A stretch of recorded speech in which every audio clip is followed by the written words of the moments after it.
So there's a lot of support for Taiwan in the polls, and I think that's an important thing to acknowledge. Although I think that still not many Americans are paying attention to that issue. And it's not like Taiwan support. They're supporting Taiwan.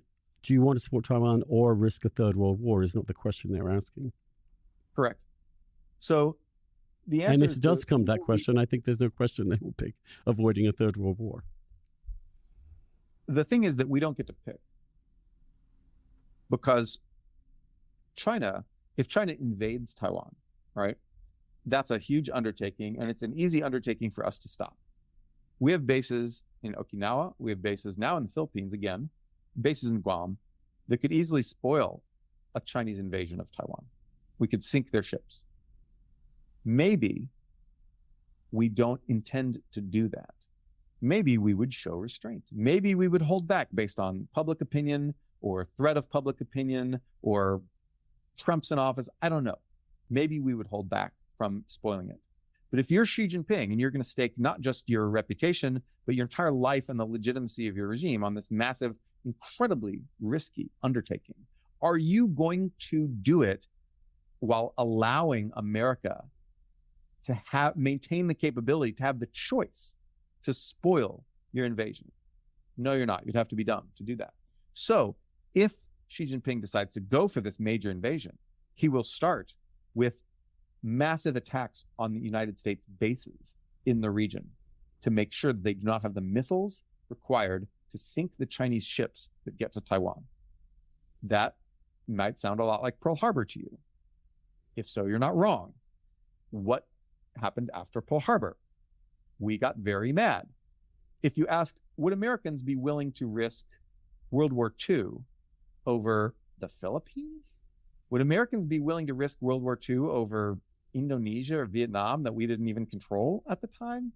Would Americans be willing to risk World War II over like preventing Japan from going to war in China? If you asked any of those questions, you'd get an answer of no. Of course you wouldn't.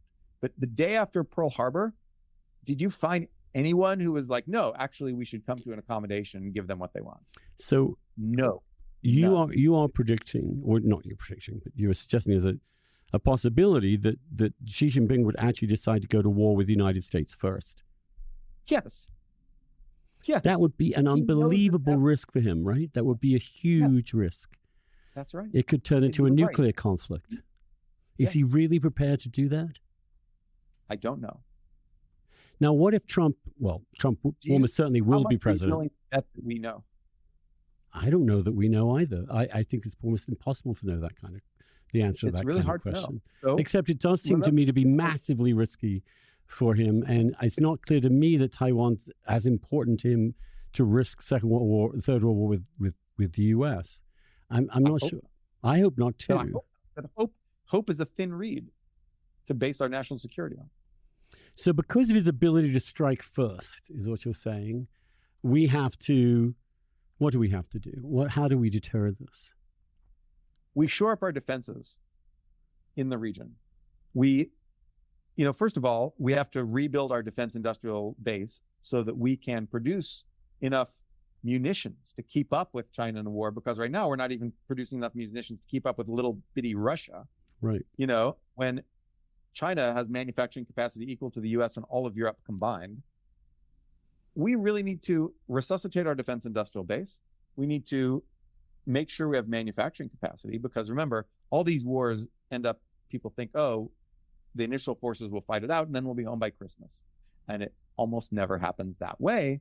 Certainly didn't in Ukraine for Putin. It didn't work out that way for him. And so in a long war, which I define as more than like a month, China could outproduce us massively, but we need to narrow that gap as much as we can. And we need to get allies to help us narrow that gap, because we can't do it alone. We're a small country now compared to China. We are 1/4 the size of China. We are to China as Germany is to us in terms of size. There's no comparison in terms of size. And when you say size, you mean size geographically, economically? Population. Population, okay. And in terms of productive power, how much stuff can they produce manufacturing-wise? We're about half of them. We can produce about half as much stuff as China right now. And that percentage is shrinking every day as China grows its manufacturing capacity. This presents us with a critical security vulnerability because, as Philip Zelikow recently wrote in a really good article, China's ultimate target is not Taiwan. China is not going to like be happy with Taiwan and stop with Taiwan. That's not what Xi Jinping cares about. He thinks America represents the global order. I must topple America. And here's the thing. If China gets global hegemony, global power, they will do, at least if Xi Jinping and people like him continue to be in power in China, they will do everything they can to weaken and destroy the United States as a potential rival, even if we choose not to oppose them this time around. If we say, China, go, conquer Taiwan, conquer Japan if you want. We don't give a fuck. We're here behind our ocean and we'll sit here and enjoy our burritos without you, and we'll just do that. They will come after us because if we choose not to oppose them the first time, they will make very sure that we don't get the choice the second time.